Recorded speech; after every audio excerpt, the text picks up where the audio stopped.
Bonjour et bonsoir chers téléspectateurs, bienvenue encore dans votre émission On en parle.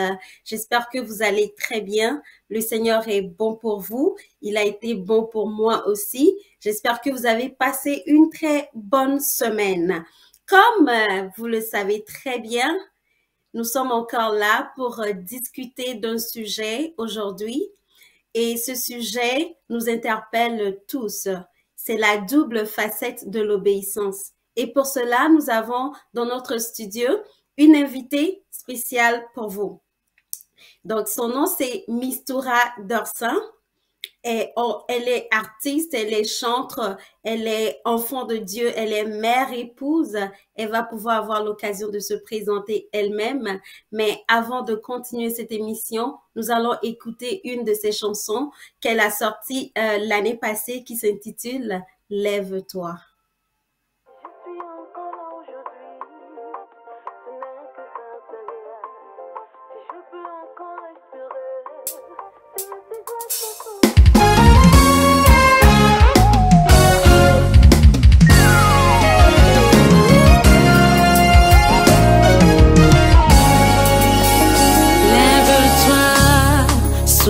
Éclairé, car ta lumière arrive et la gloire de l'Éternel brille sur toi. L'obscurité se dissipe en ta présence, les nations accourent à toi. Lève-toi, sois éclairé, car ta lumière arrive et la gloire de l'Éternel brille sur toi. L'obscurité se dissipe en ta présence, les nations accourent à toi. Lumière, je suis pour éclairer, rien ne peut m'empêcher de briller. Plus de barrières ni d'opposition, je me lève, j'avance vers ma destinée.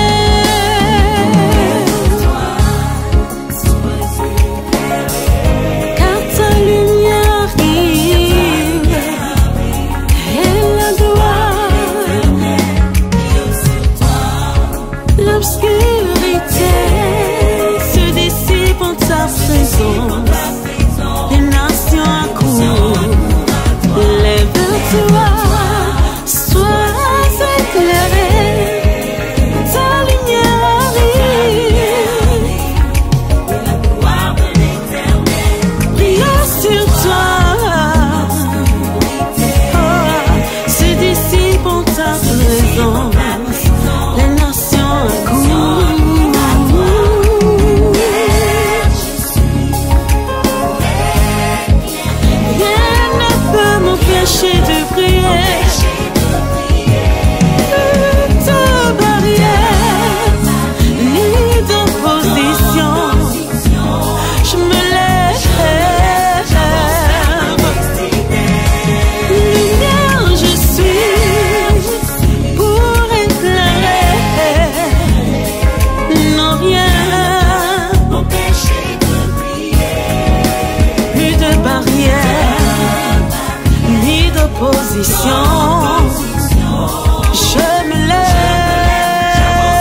Alléluia. Chante avec moi. Je me lève et j'avance. Je me lève et j'arrache. Je récupère mon héritage et je fais la différence. Et j'avance, je me lève et j'arrache. Je récupère mon héritage et je fais la différence.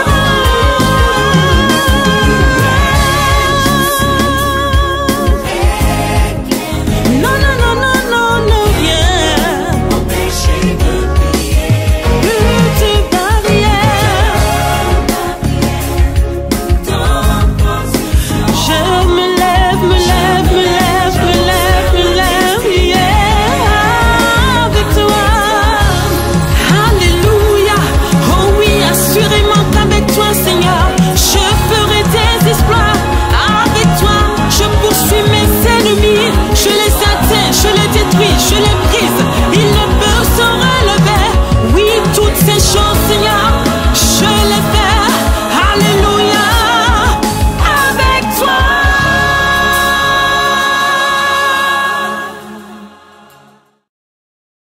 C'est vrai, avec Dieu, on fera des exploits.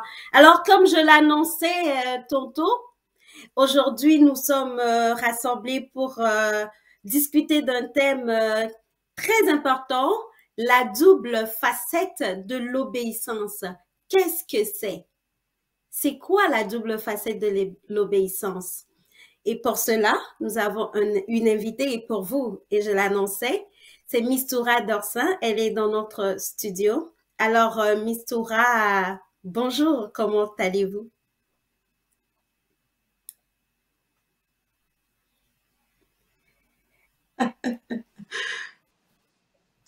On vous avait pas entendu. Comment Je dis, allez-vous? je vais très très bien par la grâce de Dieu. Ah, gloire à Dieu. Alors, nous aussi, on Amen. va très bien ici à Afro Web TV et on est très content de vous recevoir dans nos studios aujourd'hui pour discuter de ce thème très important qui s'intitule la double facette de l'obéissance. Alors, Ouais. avant de continuer, je vais juste vous laisser le temps de vous présenter brièvement. C'est qui Mistoura Dorsin? Alors, je m'appelle Mistoura Dorsin, je suis enfant de Dieu, née de nouveau. Je suis je suis l'épouse, la merveilleuse épouse de mon cher et tendre mari Carl Michel Dorsin. Et avec lui, nous avons trois merveilleux beaux enfants par la grâce de Dieu.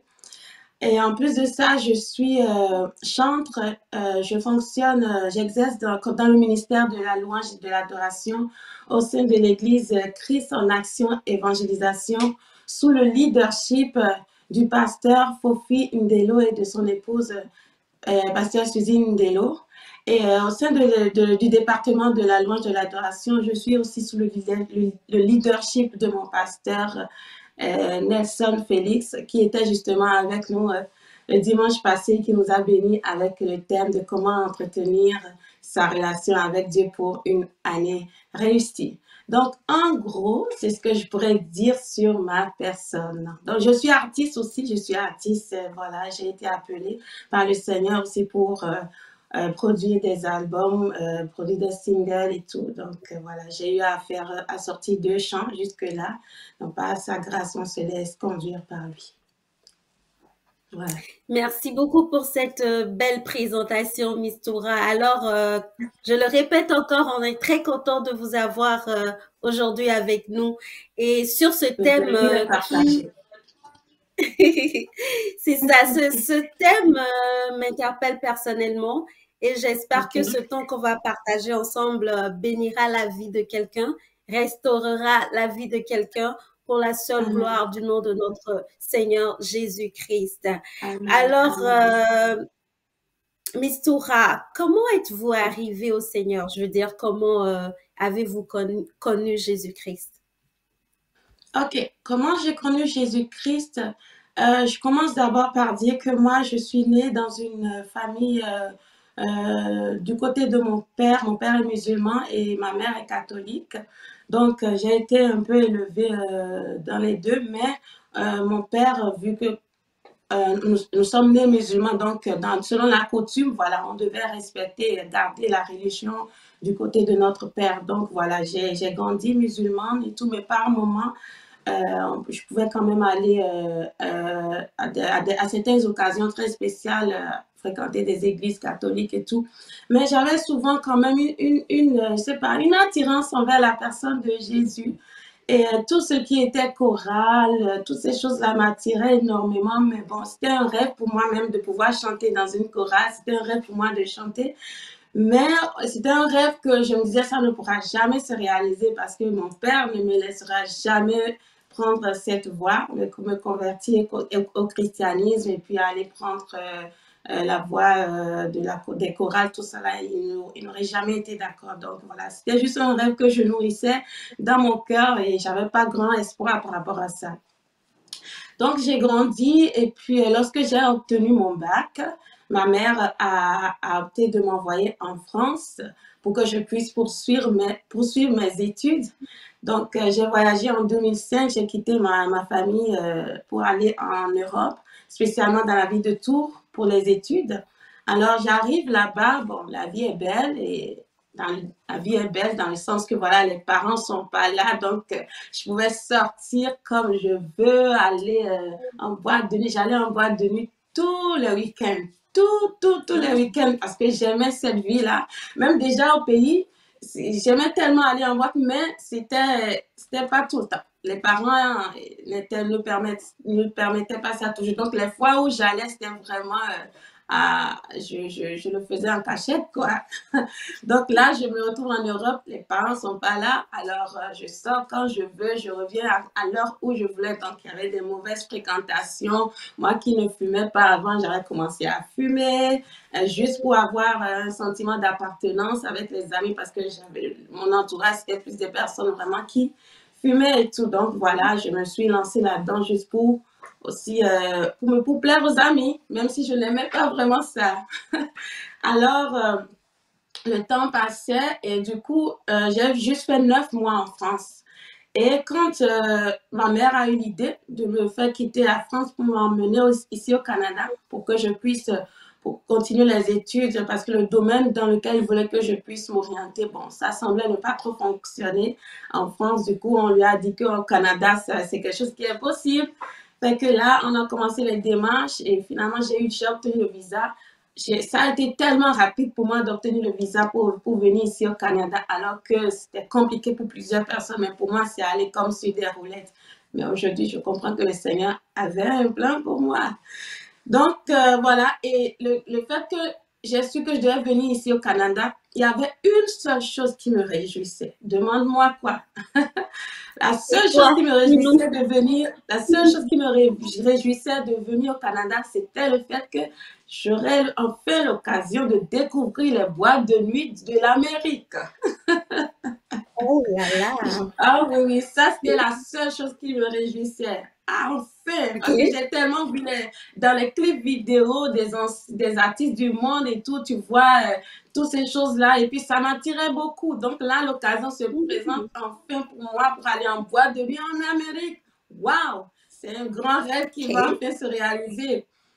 Et bien, je ne savais pas que le Seigneur avait planifié d'autres choses pour moi. Alors, je prends l'avion, j'atterris ici et c'est un ami qui vient m'accueillir, un ami avec qui on avait fréquenté ensemble. Et lui, il habitait à Sherbrooke, donc il avait fait le déplacement juste pour venir m'accueillir. Et une fois qu'il m'a accueilli, du coup, bon, il m'a mis en contact directement avec des amis, deux frères béninois, pour qu'ils puissent s'occuper de moi, m'aider à m'intégrer et tout. Et après, lui, il est parti. Et bizarrement, les deux frères en question, ce sont des jeunes comme moi, mais totalement différents de tout ce que j'ai eu à rencontrer comme jeune jusqu'à cette période-là. Je les appelais dans le temps des extraterrestres parce que il faisait des choses que je n'avais jamais vu d'autres jeunes de ma génération de cette période faire. C'était des jeunes qui ils n'avaient pas de copines, ce que je ne trouvais pas normal. Ils n'allaient pas en boîte, ce que je ne trouvais pas normal. Pire encore, ils allaient tous les dimanches à l'église. J'ai dit, mais non, ça ne se peut pas, c'est pas possible, ça n'existe pas des gens comme ça n'existe pas. Et j'essaie de les convaincre, j'ai dit, bon, écoutez, vous êtes comme ça, c'est bon, tant mieux pour vous, mais moi, je vais aller en boîte. Est-ce que j'ai envie d'aller en boîte? Amenez-moi en boîte. Ils me disaient, mais eux, ils n'ont pas l'habitude d'aller en boîte. J'ai dit, mais ok, mais vous avez au moins des amis qui peuvent, qui fréquentent ce milieu-là. Mettez-moi en contact avec des amis qui vont en boîte. Non, ils n'avaient pas des amis qui fréquentaient des boîtes de nuit. Donc, du coup, ça n'a juste pas fonctionné. Et moi, j'étais frustrée, j'étais fâchée. Je me dis, mais pourquoi c'est sur des gens comme ça que je suis tombée? Pourquoi? Et au lieu de m'amener à l'église, il me parle de l'église. Et au lieu de m'amener en boîte de nuit, pardon, il me parle de l'église. Et ça m'énervait encore plus. J'ai dit, mais ton affaire d'église, là, ça m'intéresse pas. Moi, je veux aller en boîte de nuit. J'ai toujours rêvé d'aller en boîte de nuit en Amérique et tout. Et là, l'occasion se présente. Amène-moi en boîte de nuit. Mais ça n'avait pas fonctionné. Et puis, il me parlait de l'église, il me parlait de son église. Et bien, il disait certaines choses qui, quand même, piquaient ma curiosité. Il me disait, ah oui, si tu viens à mon église, tu vas voir comment les femmes se jettent par terre, comment elles adorent le Seigneur. Puis je me dis, des femmes qui se jettent par terre pour adorer le Seigneur, j'ai jamais vu ça. Je sais quoi ça? Ça a piqué ma curiosité. Mais il avait dit une chose qui m'a comme tout de suite, dès qu'il a dit, il m'a dit, à mon église, il y a de la louange, il y a une chorale. Dès que j'ai entendu chorale, j'ai dit, ting, chorale. Ah, ça m'intéresse. ça m'intéresse. Ok, du coup, j'étais arrivée ici un dimanche et le dimanche qui a suivi, je les ai accompagnés à l'église. Et waouh, quand j'ai mis pied à Christ en Nation Évangélisation, l'accueil, l'amour des gens. Et ce qui m'a le plus transpercé, c'est vraiment la louange. La personne qui était en train de conduire la louange ce jour-là, sa voix m'avait transpercée et ça me pénétrait, ça me faisait tellement du bien. Et puis je la regardais, j'étais à ma place, je la regardais avec admiration. Et puis je me disais, oh Seigneur, si seulement je pouvais avoir l'occasion de faire comme elle, de me tenir aussi devant les gens comme ça pour chanter, faire comme elle. Donc, j'avais fait cette prière dans mon cœur sans savoir que le Seigneur m'appelait aussi à ça. Fait que c'est comme ça. Et puis 2 ou 3 dimanches après, il y avait un dimanche, le pasteur avait fait l'appel et je me rappelle même plus de ce que le pasteur avait prêché ce jour-là, mais je me suis avancée, j'ai donné mon cœur et depuis là, jusqu'à aujourd'hui, je n'ai jamais eu l'occasion de découvrir les boîtes de nuit du Canada. Pour l'instant, comme tu as dit. Amen. Donc, Wow, mon quelle cheminement. histoire.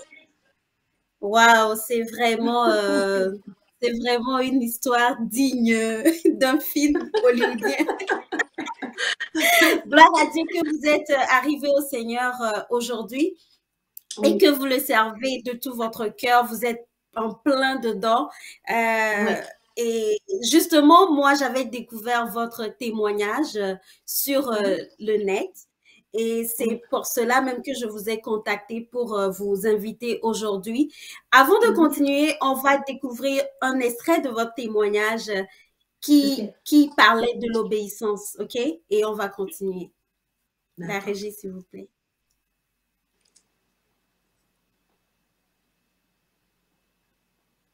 OK. Plus de barrières, ni d'opposition. Je me lève.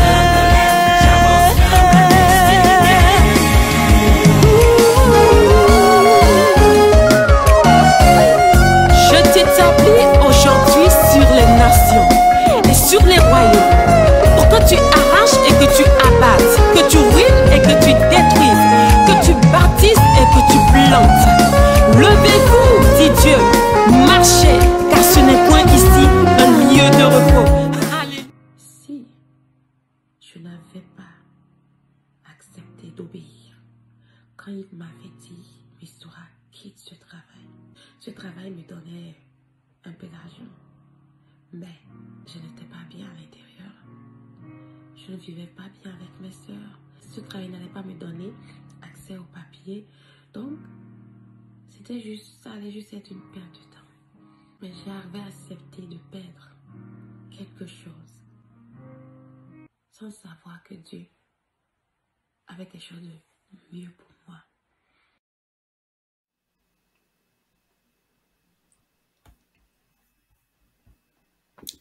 Oui, c'est ça. Vous avez parlé de votre vie, d'une étape de votre vie où vous avez dû abandonner votre travail qui vous donnait de l'argent, qui vous aidait à vivre au Canada loin de vos parents en ce temps-là, et vous avez dû accepter de laisser ce travail-là parce que Dieu vous l'avait demandé. Ça, c'est l'obéissance, n'est-ce pas?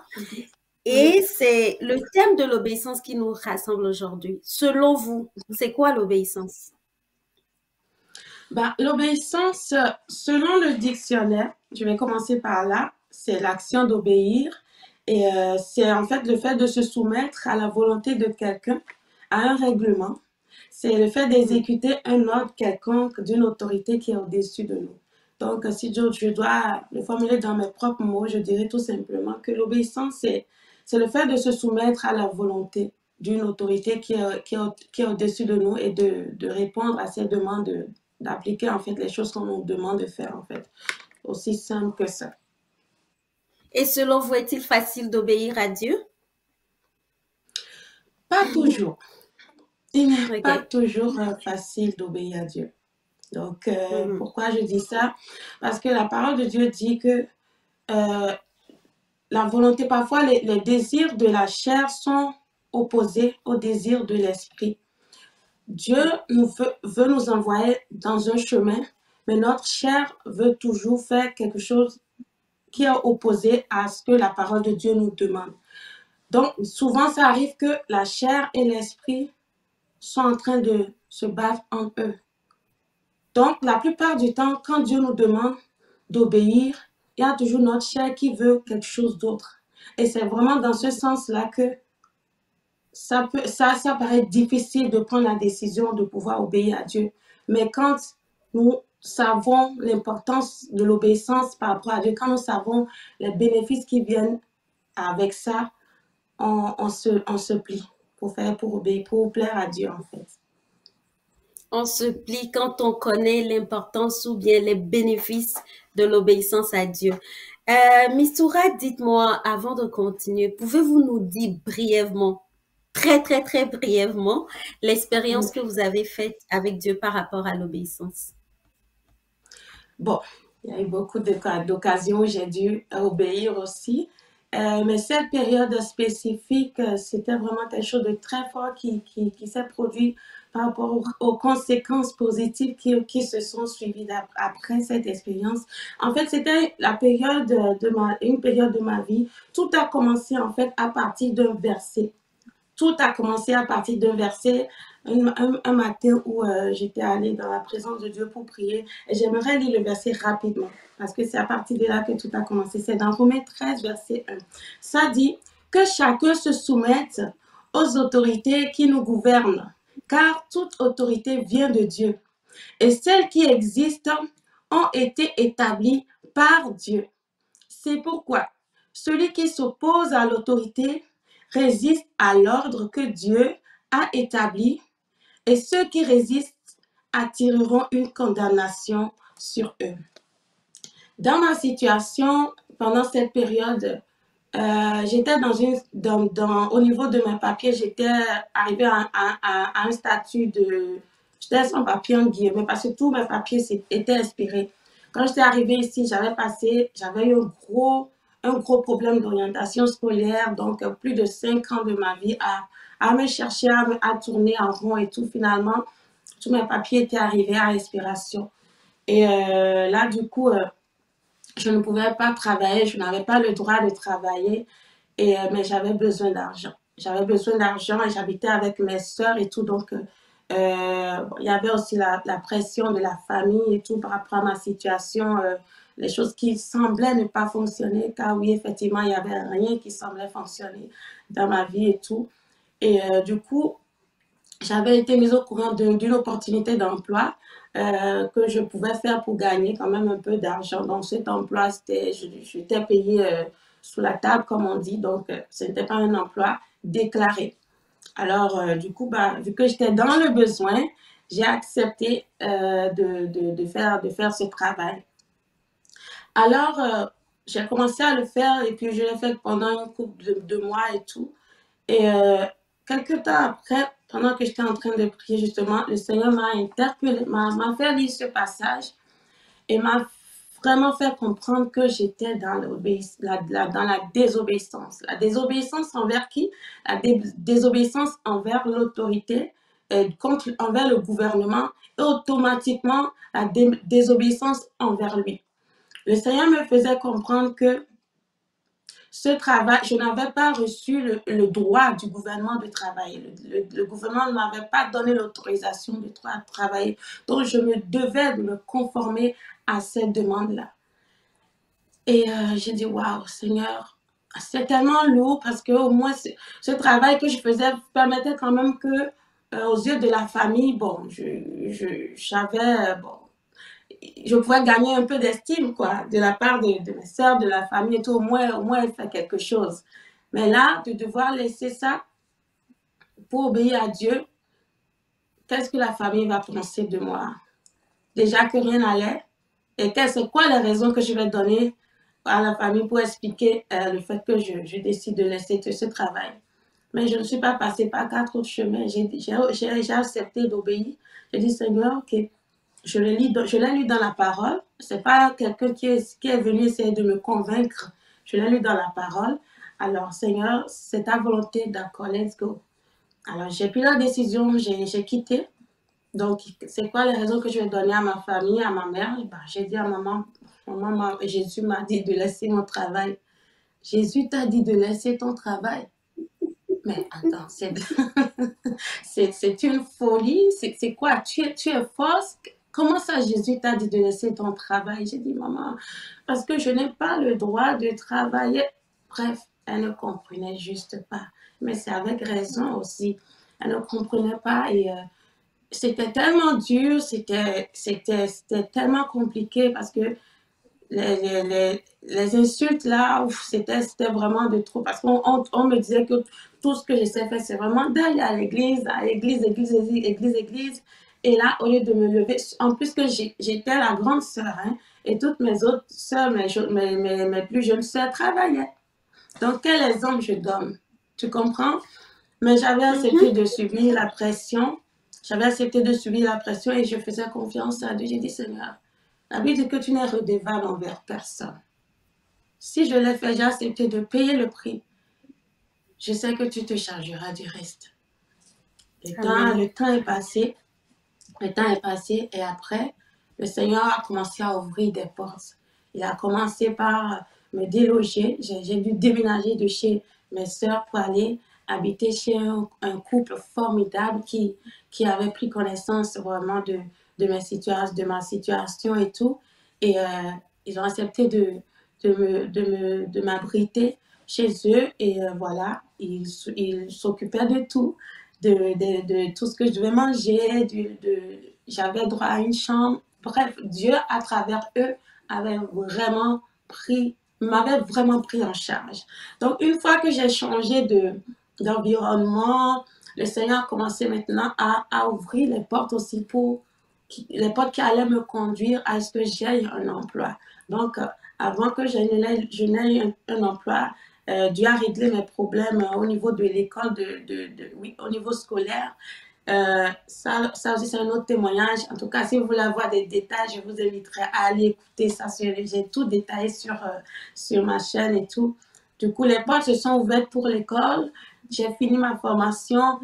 Dieu a suscité des gens. Bon, ma mère avait financé ma formation, mais lorsque je devais suivre la formation, j'ai dû déménager de chez le couple avec qui j'étais pour aller prendre un appartement parce que là, l'école était trop loin. Donc, je devais trouver un appartement pour me rapprocher de mon école. Donc, voilà.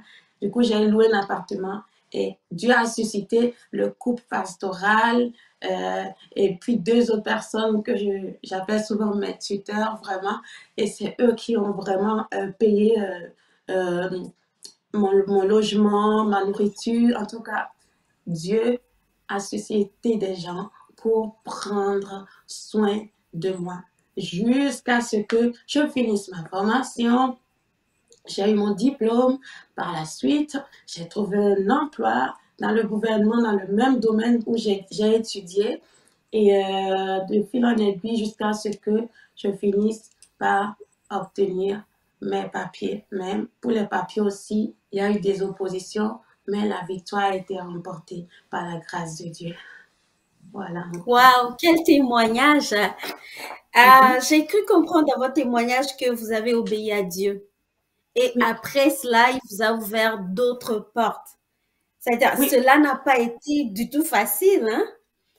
Les choses non, ne sont non. pas venues comme vous l'avez raconté aussi simplement. C'est sûr qu'il y a eu des Non. oppositions, mais les retombées de cette obéissance sont venues après et Dieu a été fidèle. Dieu vous a montré sa fidélité.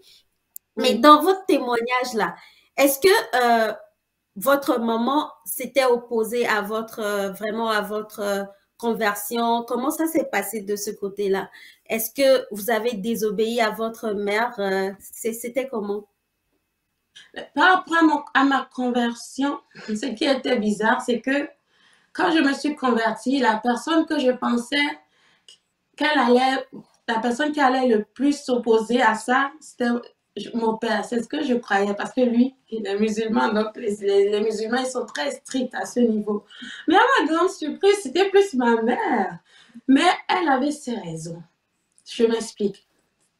Ma mère, la raison pour laquelle elle était totalement contre sur le fait que je me sois convertie, euh, que je commence à fréquenter une église évangélique, c'est tout simplement par rapport à toutes les rumeurs, je ne vais pas dire des rumeurs, mais parce que c'est une réalité, à tout ce qu'elle avait entendu de certains pasteurs, des faux pasteurs malheureusement, et qui sont là, qui abusent beaucoup de leurs fidèles. Donc, elle avait tellement entendu des mauvaises choses, du coup, elle avait mis tout le monde dans le même paquet. Donc, tout ce qui est évangélique, là, elle était sur la défensive. Du coup, quand je lui ai dit, voilà, maman, voilà, maintenant, j'ai changé, je fréquente maintenant une église évangélique, voilà, elle ne voulait rien savoir. Elle ne voulait rien savoir, elle s'est littéralement opposée à ça. Et oui, c'est ça. Donc, même mon père, Mais il vous lui n'était avez pas d'accord. désobéi quand même, non? Vous lui avez Par rapport, désobéi, vous avez quand même.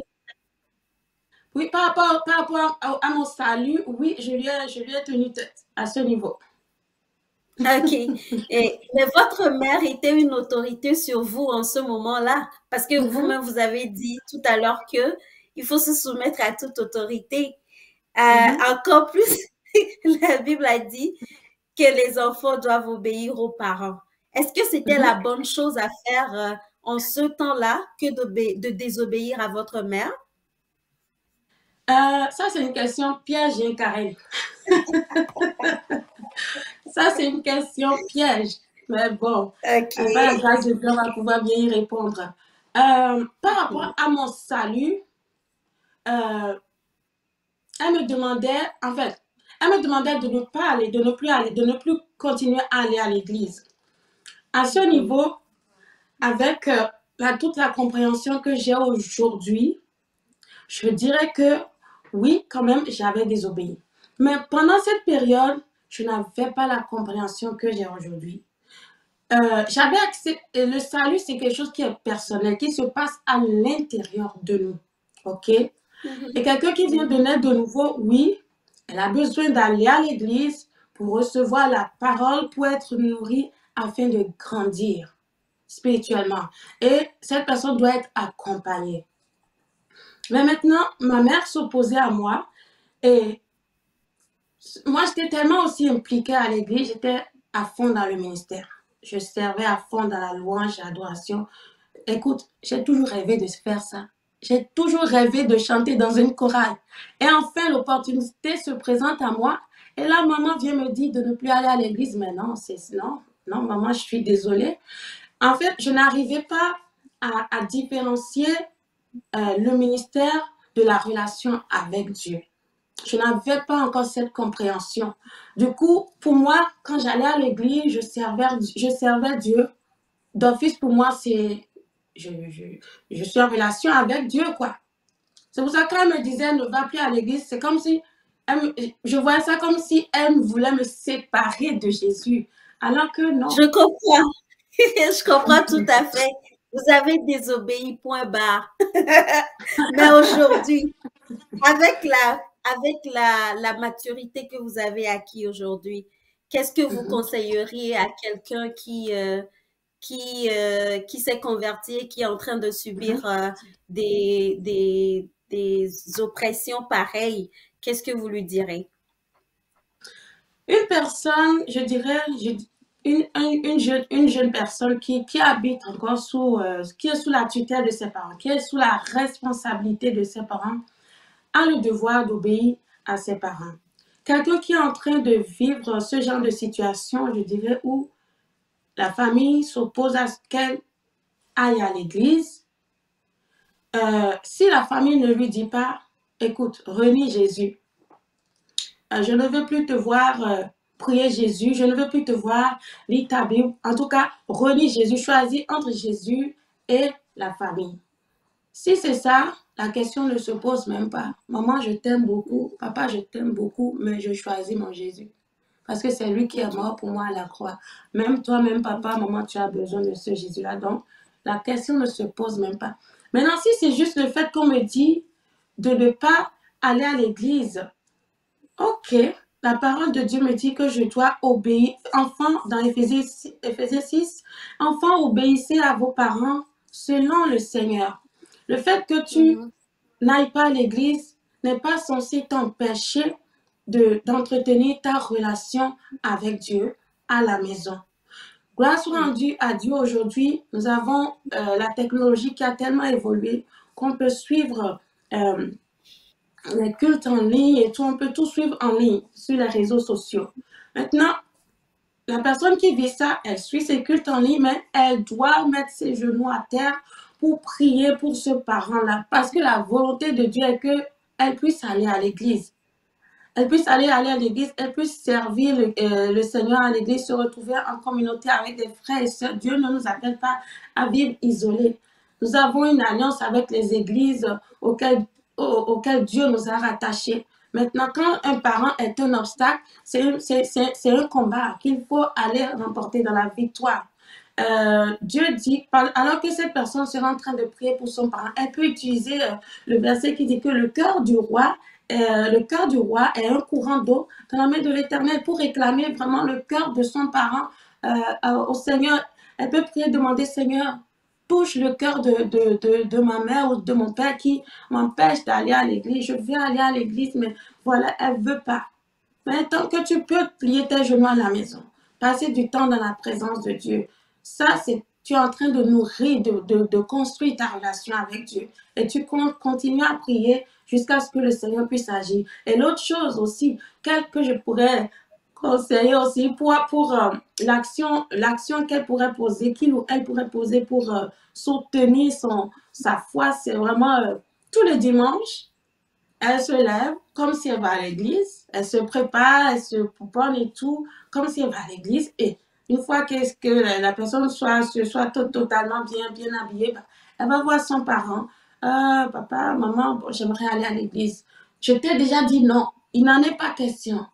Ok, elle retourne. Elle va faire ça dimanche. C'est son action, c'est sa foi qu'elle est en train de mettre en action parce qu'elle croit qu'à un moment donné, le parent va fléchir. Ok, parce que c'est la volonté parfaite qu'elle puisse aller à l'église. Elle n'est pas en train de demander quelque chose que Dieu ne veut pas. Donc, Dieu la veut à l'église. Donc, mais il faut que le parent aussi collabore. Donc, c'est vraiment dans la partie, Dieu ne nous appelle pas à être rebelles à nos parents. Et aussi, il faut que cette personne soit bien entourée. Bien qu'elle soit à distance, il faut qu'elle soit en contact avec des frères et sœurs, avec son leader spirituel, pour pouvoir échanger graduellement pendant des moments de découragement. Elle peut appeler et puis demander des conseils. Un vrai pasteur, normalement, ne donnera jamais un conseil qui va amener l'enfant à se rebeller contre ses parents.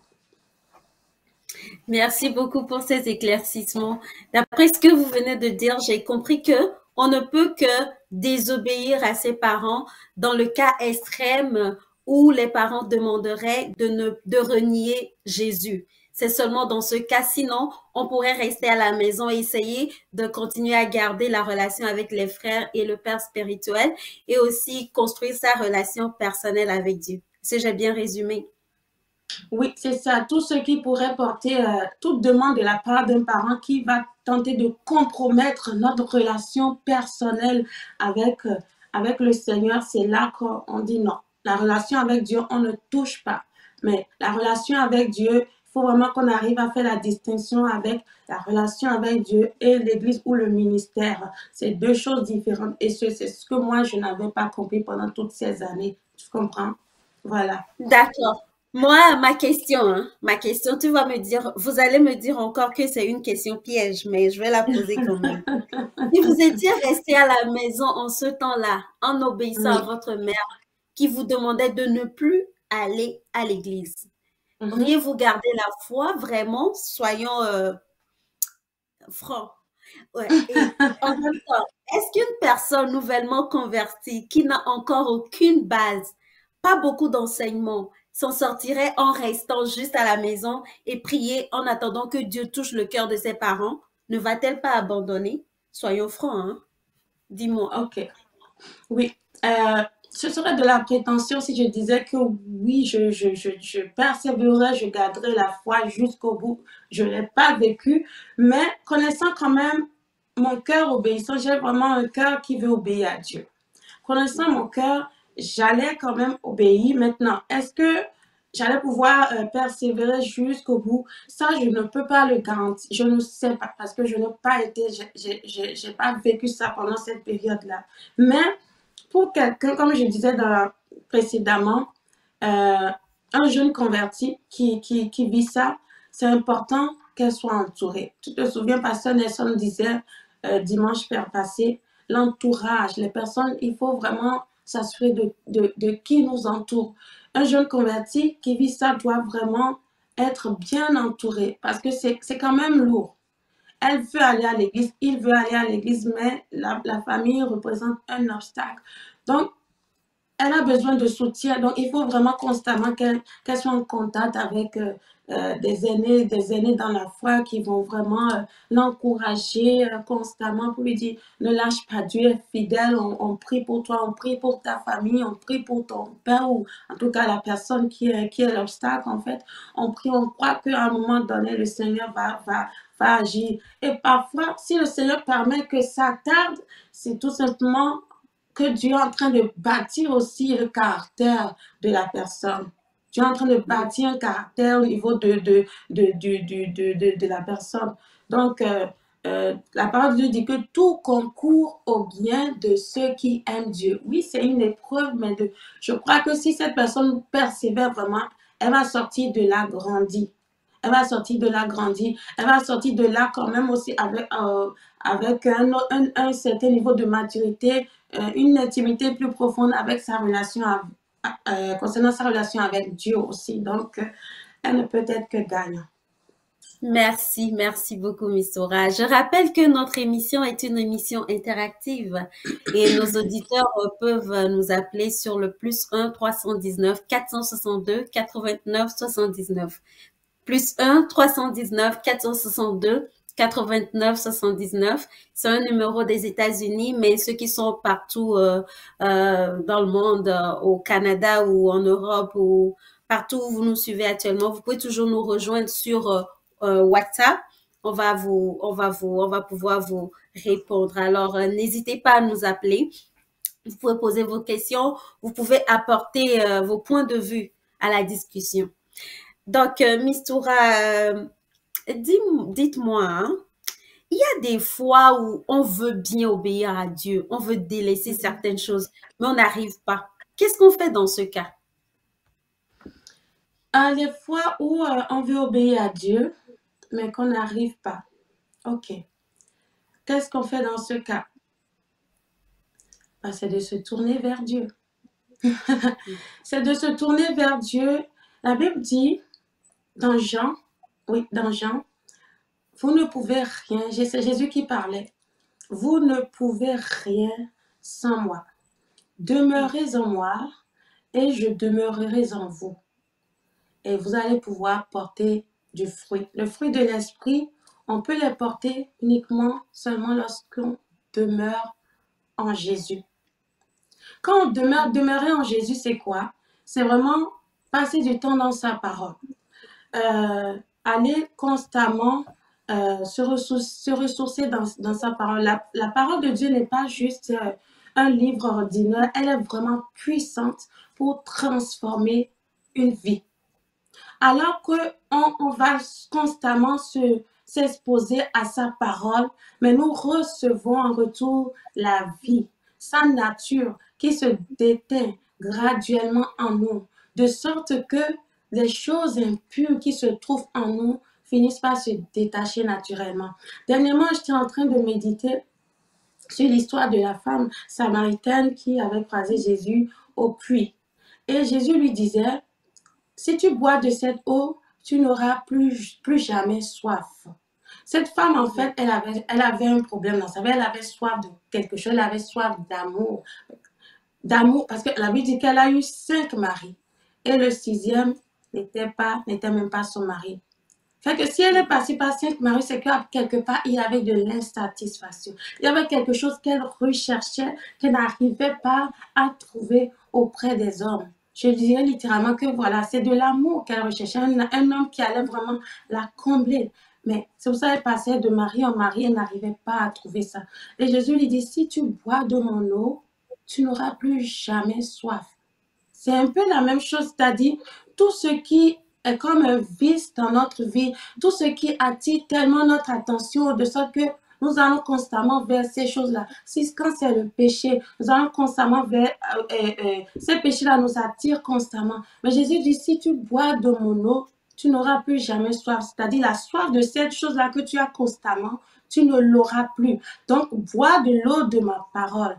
Viens t'abreuver constamment dans ma parole.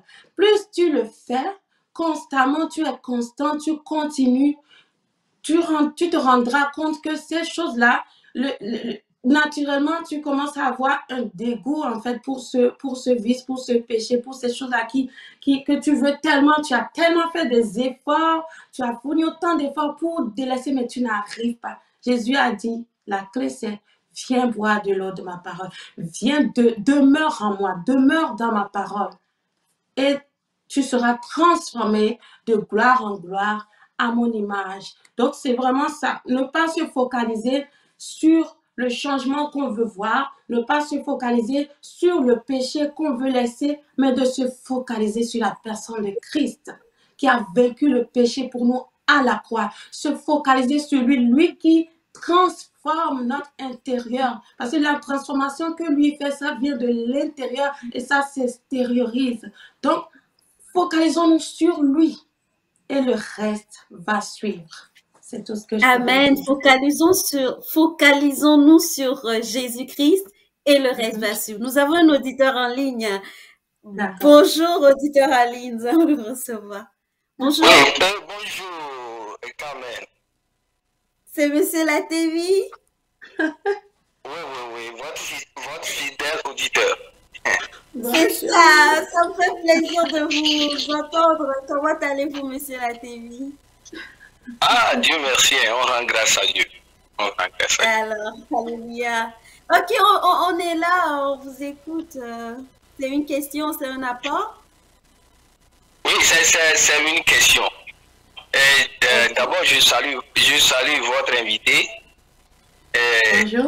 Elle a fait un développement qui m'a un peu inquiété sur le fait de désobéir son père, ses parents, et si ses parents veulent se mettre moi, ça m'a un peu dérangé parce que un enfant est quelqu'un qui vit sur le toit de ses parents, c'est autre chose. Et quand tu es libre, tu es adulte et tu vis, tu gagnes ta vie, tu fais et tu veux adorer quelque chose aussi, Dieu aussi, c'est autre chose. Parce que de toutes les façons, un enfant, c'est son père qui a un droit physique et spirituel sur l'enfant. Et quand ton père te dit de ne pas aller à l'église, il faut obéir quand tu vis sur le toit de ton père. Et continuer de prier. Parce que le Dieu qui t'a mis, qui t'a fait venir dans ce monde en passant par ton père, sait que qui est ton père. Il sait qui il est.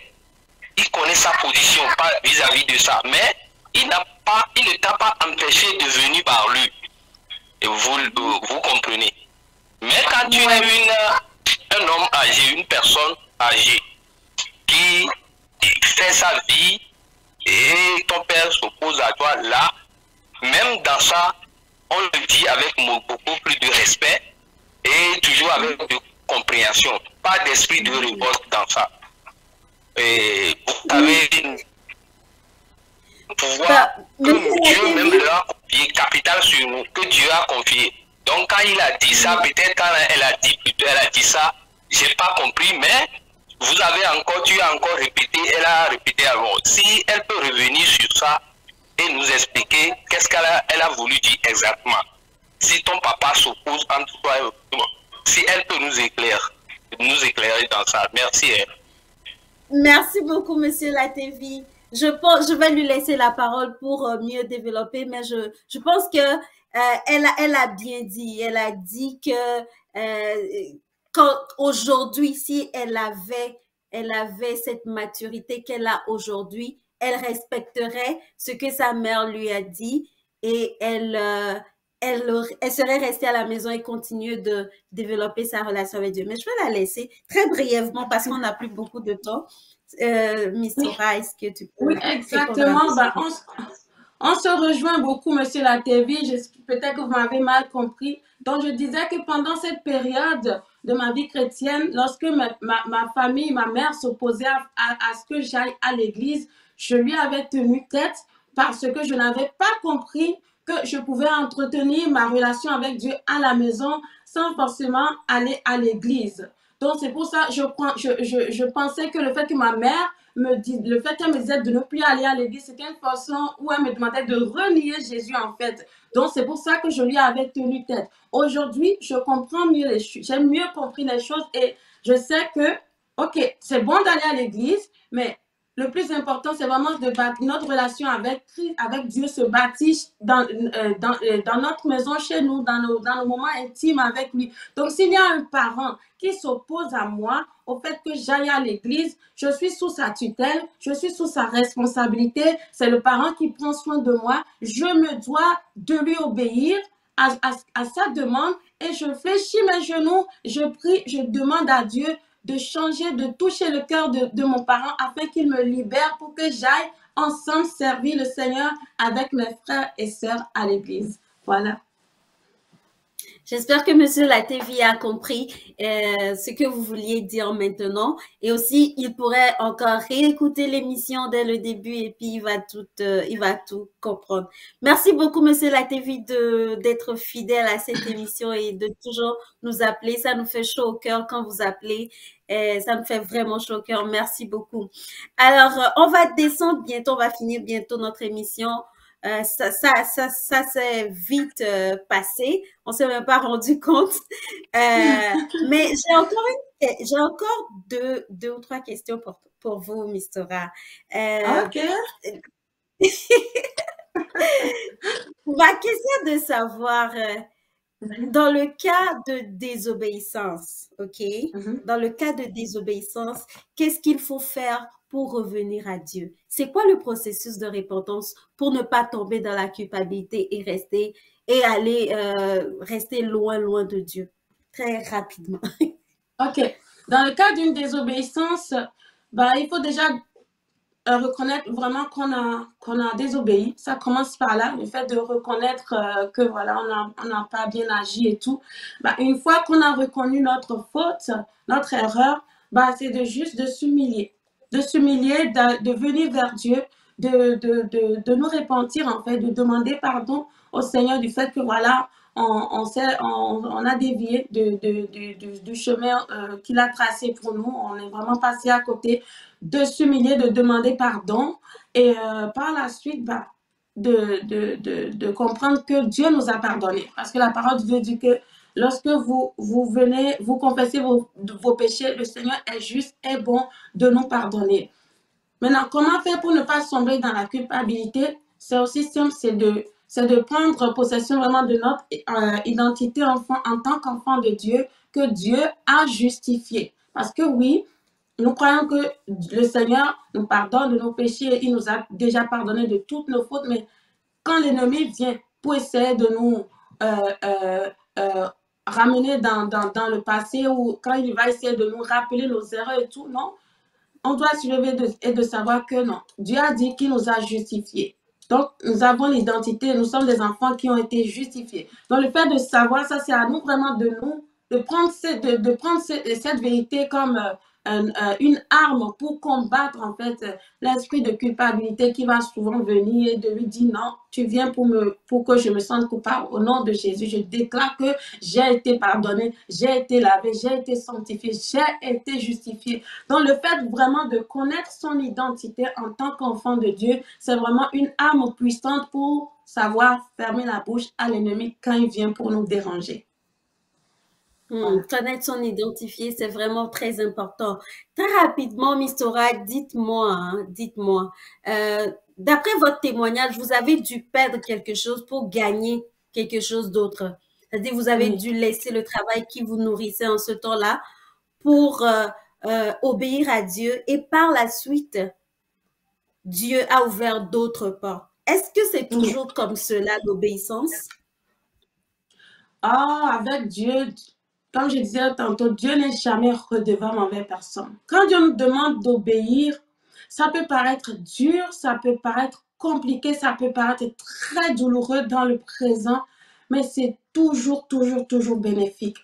Et ce qui est bon avec Dieu, ce qui est merveilleux avec Dieu, c'est que Dieu ne pense pas seulement à nous. Dieu pense aux générations qui vont nous suivre, qui vont venir après nous. Donc, il y a des choses, des sacrifices qu'on va accepter de faire aujourd'hui qui vont vraiment être bénéfiques pour la génération qui vient après nous. Il y a des combats que nous devons accepter de mener aujourd'hui pour que nos enfants, les générations après nous, n'aient pas à mener ces combats. Fait que, effectivement, quand Dieu nous demande de faire quelque chose, c'est toujours, toujours, toujours bénéfique parce qu'il n'est redevable envers personne. La Bible dit que l'obéissance vaut mieux que le sacrifice et Dieu récompense toujours l'obéissance et pas seulement nous, même les générations qui vont nous poursuivre. Je prends l'exemple d'Abraham qui a accepté d'obéir à l'instruction de Dieu, mais nous qui sommes ici aujourd'hui,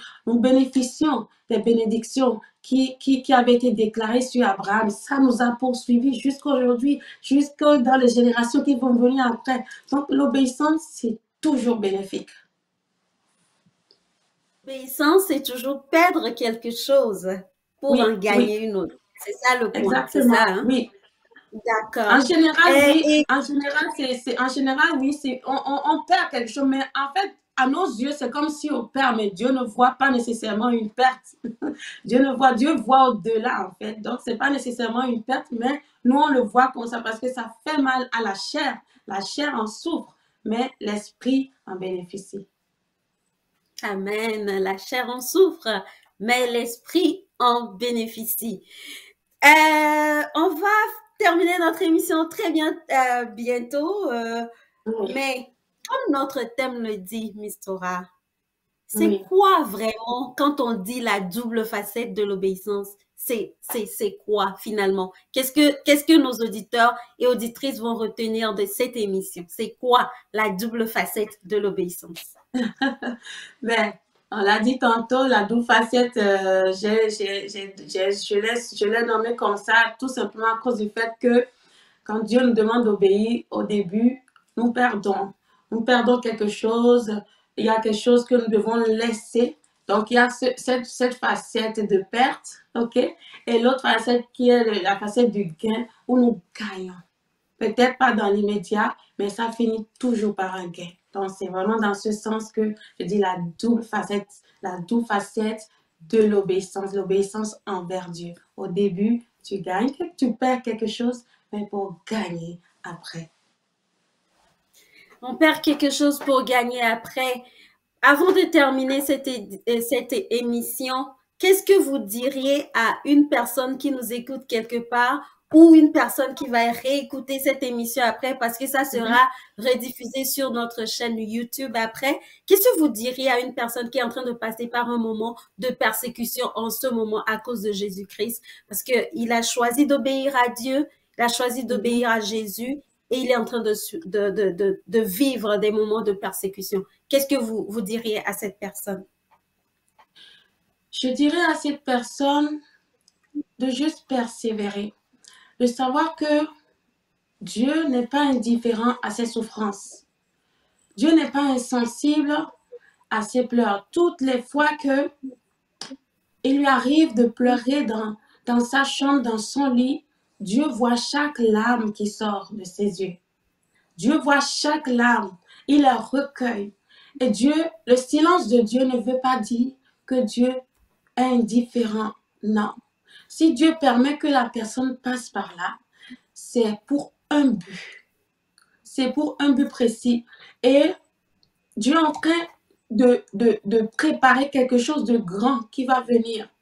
Donc, je dirais à cette personne de juste persévérer, de continuer à aller se ressourcer auprès du Seigneur. Toutes les fois que c'est douloureux, d'aller vers Christ, de pleurer s'il le faut, de répandre son cœur, de parler à Christ quand c'est trop lourd, de ne pas hésiter à lui partager ses douleurs et aussi d'être bien entouré aussi parce que parfois, oui, quand on a des gens autour de nous qui viennent, qui nous donnent des paroles d'encouragement pour nous relever, ça fait du bien.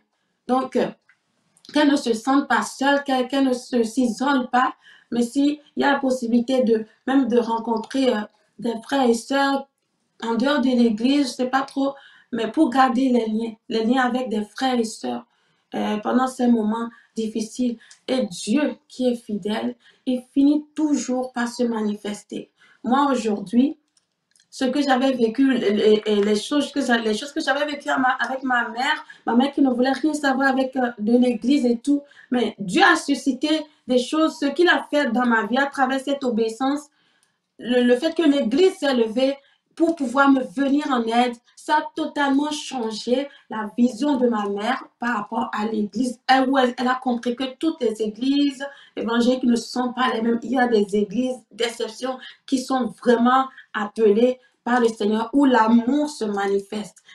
Elle a pu le voir, comment ces gens se sont levés pour venir en aide à sa fille. Et ça a changé sa vision des choses. Donc, tout concourt au bien de ceux qui aiment Dieu. Tu souffres aujourd'hui, demain tu vas rire. Ne lâche pas.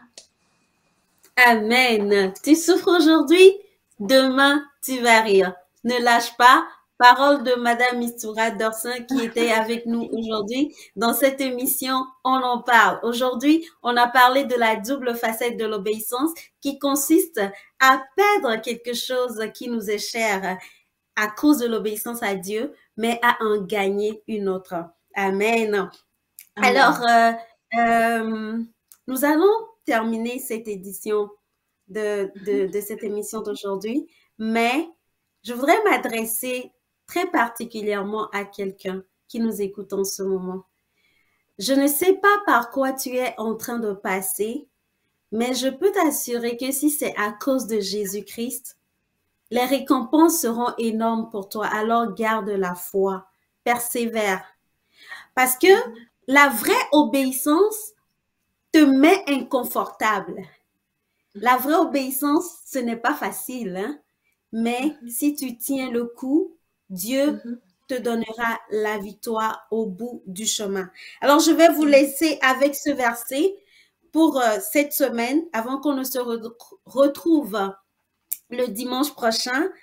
Le verset, c'est 1 Samuel 15, le verset 22 qui nous dit, Samuel lui dit alors, les holocaustes et les sacrifices font-ils autant plaisir à l'Éternel que l'obéissance à ses ordres? Non, car l'obéissance est préférable au sacrifice. La soumission vaut mieux que la graisse des béliers. Je le répète, 1 Samuel 15, 22 nous dit, Samuel lui dit alors, les holocaustes et les sacrifices font-ils autant plaisir à l'Éternel que l'obéissance à ses ordres? Non, car l'obéissance est préférable au sacrifice. La soumission vaut mieux que la graisse des béliers. Amen. Alors, nous allons arrêter notre émission d'aujourd'hui sur ce verset que je vous invite à aller lire durant cette semaine. Et puis, on se retrouve le dimanche prochain sur un autre sujet dans notre émission que nous aimons tellement, on en parle. Avant de partir, Madame Mistoura, est-ce que vous avez un mot de fin? Oui, bon, mon mot de fin, c'est juste une petite mélodie que je vais fredonner rapidement pour rappeler à l'importance d'obéir, qui dit ta volonté, volonté, je veux faire ta volonté. Ta volonté, volonté, je veux faire ta volonté. Marcher dans tes voies que tu as tracées pour moi, c'est le désir de mon cœur. Marcher dans tes voies, obéir à tes paroles, c'est le cri de mon cœur. Que le Seigneur vous bénisse. Amen. Quelle belle mélodie. Donc, Mistoura, où est-ce qu'on peut vous rejoindre? C'est où est-ce qu'on peut vous rejoindre si quelqu'un veut écouter l'entièreté du témoignage aussi pour vous contacter, ouais. On peut me joindre sur mes réseaux sociaux, Facebook, Instagram, sur ma chaîne YouTube, Mistoura Dorsin. Donc, voilà, c'est sur cette plateforme que vous pouvez me joindre, m'envoyer des messages pour n'importe quelle raison. Voilà. Merci d'avoir été avec nous aujourd'hui. Chers téléspectateurs, auditeurs et auditrices de AfroWeb TV, je rappelle que l'émission va être rediffusée sur notre chaîne YouTube. Alors, n'hésitez pas à aller la réécouter. Comme ça, vous ne serez pas confus sur certaines choses qui ont été dites au cours de cette émission. Alors, que le Seigneur vous bénisse, que le Seigneur vous fortifie et que le Seigneur vous garde jusqu'à ce qu'on se retrouve le dimanche prochain si Jésus-Christ ne revenait pas. Bonne semaine à vous. Au revoir. Bye. Notre émission On en parle, animée par Karine Adama, sur AfroWeb TV, chaque dimanche à partir de 14h à Chicago ou 15h à New York. Retrouvez les serviteurs et servantes de Dieu pour répondre aux interrogations de l'équipe d'AfroWeb TV par le biais de